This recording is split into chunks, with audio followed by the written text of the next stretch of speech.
Hey guys, and welcome back to our channel 1-2-Step. In this tutorial, we're gonna look at how to change your account name in Steam. Now let us begin.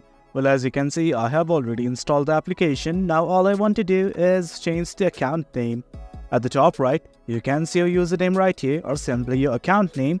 Click on it, and from here, all you guys need to do is click on this button called as View My Profile. This is it, guys. This is the page we are looking for. And in order to change our account name, what we need to do is edit it.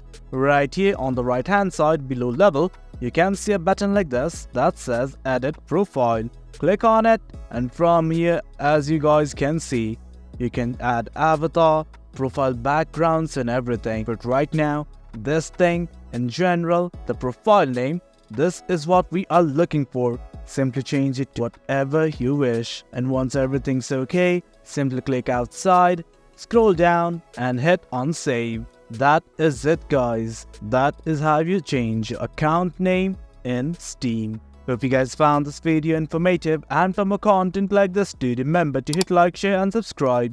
Your support fuels us. Until next time, thank you.